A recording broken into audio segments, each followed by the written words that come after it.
ปิดภาพขึ้นมาด้วยพี่น้องกำลังปอกหน่อไม้เกี่ยมเพื่อที่จะเอาไปขายเนาะพี่น้องกะทักทายสบายดีพี่น้องท่านใดที่เข้ามารับชมแล้วทักทายสบายดีกันเนาะพี่น้องเนาะสำหรับ EP นี้ก็จะมาต่อ EP ที่มางเฮือนเนาะพี่น้องหลังจากที่มางเฮือนแล้วเรียบร้อยแล้วก็จะมาต่อด้วยการสร้างบ้านต่อเลยพี่น้องตอนนี้ก็พี่น้องชาวบ้านนาดีเฮากำลังบากเสาพี่น้องบากเสาแล้วก็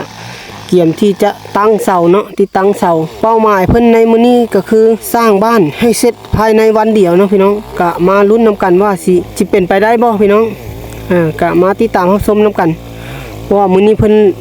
เร่งเลยพี่น้องเฮ็ดสร้างบ้านโดยเร่งด่วนเนาะพี่น้องเพื่อให้เสร็จสิ้นภายใน1วันพี่น้องมาลุ้นนํกันนี่แหละว่าสิเสร็จหรือบ่เสร็จเนาะก็สิแล้วหรือบ่แล้วก็มาลุ้นนํกันพี่น้องติดตามรับชมไปพร้อมกันเลยเนาะตอนนี้สิตั้งเสาเฮือนเนาะว่าวุ่นอยู่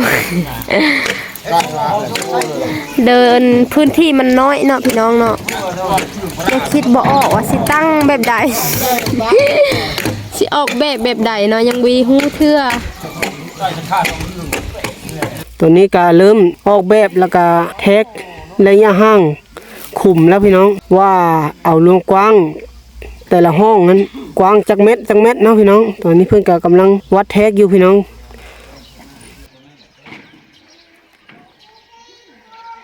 บัดนี้ก็เริ่มขุดคุมแล้วพี่น้องแต่ละคนก็ขุดคุมไผคุมมันงานนี้เพื่อว่ารับผิดชอบคุมไผคุมมันเลยคนละคุมเลยถ้าไผบ่แล้วก็ขุดอยู่นั่นพี่น้องเอ้ยเพิ่นว่าฮะ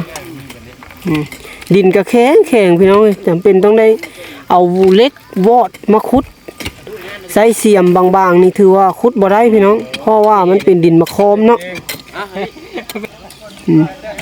แต่ละคนก็จะได้ขุดคุมไผคุมมันหลังจากขุดคุมแล้วเรียบร้อยก็จะพากันลุมสามัคคีหามเสาไปลงหลุมเนาะพี่น้องบัดนี้แต่ละคนก็ช่วยกันพี่น้องให้สามัคคีกันถ้าบ่สามัคคีกันก็ถือว่างานนี้ก็จะบ่สำเร็จเนาะก็ต้องกราบขอบพระคุณชาวบ้านนาดีพี่น้องชาวบ้านนาดีที่มีน้ำใจมา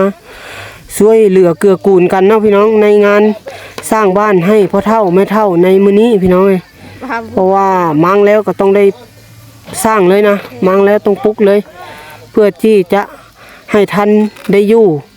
ภายใน3วันพี่น้องเพิ่นว่าแต่ว่ามื้อนี้เพิ่นเป้าหมายก็คือให้แล้วภายใน1วันเลยพี่น้องก็บ่ฮู้ว่าสิเป็นไปได้หรือบ่เนาะก็มาลุ้นนํกันแต่ว่าไม้นี่เพิ่นก็จะเก็บเอาไม้เก่าที่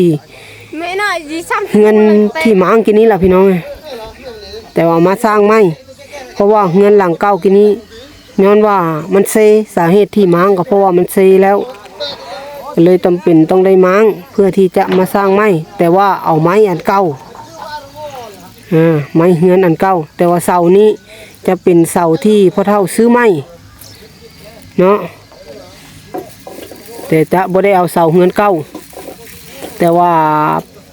ภาคส่วนอื่นจะเอาเป็นไม้เฮือนเก่านั้นมาใส่ถ้าจะซื้อไม้ก็บ่มีเงินพี่น้องก็เอาตามที่กำลังมีเนาะพี่น้องตอนนี้กำลังสื่อสารอยู่เนาะพี่น้องรอบอยู่ละไอ้พวกมันกูเลยนะเราจะรอบกันดึงกันข้างซอดเจาะเลยตอนนี้ก็เสาที่2แล้วกำลังลุมเลยพี่น้องเสาก็นักถ้าบ่หลายคนแท้นี่แม่นบ่ขึ้นนะพี่น้องเด้องานนี้จำเป็นต้องได้ใช้คนจำนวนหลายพี่น้องในการสร้างบ้านในครั้งนี้เนาะต่อมาก็จะได้ตอกไม้คางซอดใส่เลยเนาะพี่น้องคนนั้นว่าไม้คางซอดหรือว่าไม้ดึงนี่แหละพี่น้องเลยตอนนี้ก็ขึ้นได้4เสาแล้วเสาที่5บาทนี้มีทั้งหมดอยู่9เสาพี่น้องในการสร้างบ้านแต่ว่าเพิ่นเอาขึ้นทีละเสาไปก่อนเนาะพี่น้องเนาะแล้วก็หลังจากที่เฮ็ดบ่อนนี้แล้วก็สิได้ปลุกต่อไม้เพื่อที่จะเป็นบ่อนแต่งอยู่ครัวกินน้ำแล้วก็เป็นบ่อนนั่งพักเสานั่งลิ้นแขกมาลิ้นน้ำเนาะพี่น้องก็จะประมาณนี้พี่น้องสำหรับบ้านนอกนี่แม่นยังมีความสามัคคีกันอยู่พี่น้องภายในชนบทนี่หรือว่าบ้านอื่นๆกับบ่ฮู้พี่น้อง แต่ก็จะคล้ายๆคือกันนี่แหละสำหรับบ้านนาดีนี่แม่นถ้ามีงานใดเงินผู้ใดผู้หนึ่งก็จะต้องมีการสามัคคีช่วยเหลือซึ่งกันและกันเนาะพี่น้องเพื่อให้งานนั้นราบรื่นสำเร็จไปด้วยดีเนาะพี่น้องและเพื่อเป็นการรักษาความสามัคคีของพี่น้องชาวบ้านนาดีนำตอนนี้ก็ขึ้นมาฮอด5เสาแล้วเนาะพี่น้องเนาะต่อไปก็จะตั้งขึ้นมาอีกเสาหนึ่งก็จะเป็นอีก6เสาเนาะพี่น้องตอนนี้ก็กำลังว่าวุ่นอยู่พี่น้องเริ่มเป็นหูปเป็นห้างแล้วตอนนี้ทีมงานก็เริ่มตอกไม้คาวไม้อย่างใช่แล้วตอนนี้ก็กำลังปูแป้นพื้นเนาะพี่น้องก็เริ่มที่จะเป็นหูปเป็นห้างคล้ายคือเฮือนแล้วพี่น้องเลยตอนนี้ก็เวลา10 โมง 11 โมงแล้วล่ะพี่น้องเลยใกล้สิสายแล้วล่ะ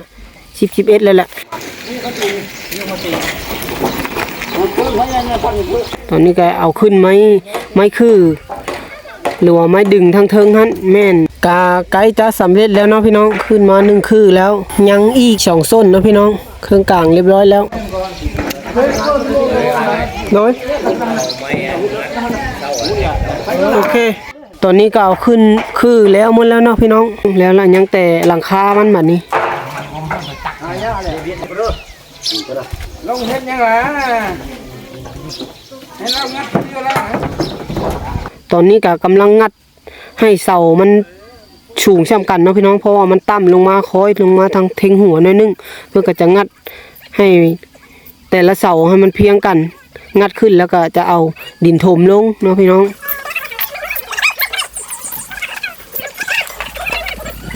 ค้อยปั๊บไปทีละเสาถ้าเสาใดบ่ซึ้งบ่เพียงกันเพื่อก็จะงัดมีการงัดเข้างัดออกเพื่อที่จะให้มันดุนเดี่ยงหรือว่าเสมอกันนั่นแหละพี่น้องงานนี่นะงานมาที่มืดกตัวเศร้าตัวนี้บ่ได้บ่นี่นะนี่นะยังนะนี่นะตอนนี้ก็ได้เวลาพักผ่อนแล้วพี่น้อง12 โมง 30 นาทีแล้วก็จะได้ลงมากินข้าวรับประทานอาหารเที่ยงเนาะพี่น้องสำหรับอาหารเที่ยงในมื้อนี้ก็มีสิ้นเนื้อที่แม่เฒ่าซื้อมาจากตลาดเนาะพี่น้องเพื่อที่จะมาเฮ็ดแตงยู่ครัวกินให้กับพี่น้องชาวบ้านนาดีที่มาช่วยสร้างบ้านในมื้อนี้หรือว่าย่อเสาปุกเฮือนกินเลยโดยแต่ละคนก็จะได้กินข้าวก่อนเนาะพี่น้องเคยนาดีก็สิได้ขออนุญาตไปกินข้าวก่อนเนาะพี่น้องเด้อหลังจากกินข้าวอิ่มก็จะได้เริ่มงานต่ออีกพี่น้องนี่ตอนนี้มุงหลังคาตอนนี้ปูแป้นเนาะตอนนี้ก็กินข้าวอิ่มแล้วเนาะพี่น้องกลับมาเริ่มงานต่ออีกเลยวันนี้เพื่อบ่เป็นการเสียเวลาพี่น้องแต่ละคนก็กินข้าวแล้วก็จะบ่ได้พักเลยเพราะว่ามื้อนี้เป็นมื้อเร่งพี่น้องเป็นเวียกที่เร่งตัดมาพับนี่แม่นเป็นหูเป็นห้างแล้วพี่น้องสำเร็จแล้วก็ต้องกราบขอโทษขออภัยนำหลายๆเด้อพี่น้องที่เคยนาดีบ่ได้ถ่ายคลิปหลายในมื้อนี้สาเหตุก็ย้อนว่าเพิ่นเร่งเวียกเร่งงานพี่น้องเอ้ยเคยนาดีแทบจะบ่ได้จับโทรศัพท์เลยนะพี่น้องเพราะว่าเพิ่นเร่งเวียกว่าซั่นซะถ้าว่าช่วงใดที่เป็นบางตอนแม่อลิสาถ่ายให้ถ้าเพิ่นบ่อยู่เพิ่นเอาลูกไปนอนเคยนาดีก็จะได้ถ่ายเองก็ต้องกราบขอโทษขออภัยนำหลายๆเนาะพี่น้องที่คลิปนี้บ่ได้ถ่ายยาวให้พี่น้องเบิ่งนาดีถ่ายแบบรวดรัดตัดตอนไปเลยพี่น้องสำหรับคลิปนี้ก็สิได้ขออนุญาตจบคลิปไว้ส่ำนี้ก่อนเนาะพี่น้องเนาะตอนนี้ก็เป็นหูเป็นห้างแล้วพี่น้องมุงแล้วเรียบร้อยแล้วแต่ยังบ่ทันได้ต่อออกมาน่าจะเป็นมื้ออื่นพุ่นแหละสำหรับมื้อนี้แม่นโจไว้ส่ำนี้ก่อนเนาะพี่น้องสิได้ขอลำลาพี่น้องไปส่ำนี้ก่อนสำหรับ EP นี้ขอกล่าวคำว่าสบายดีพี่น้องบ๊ายบาย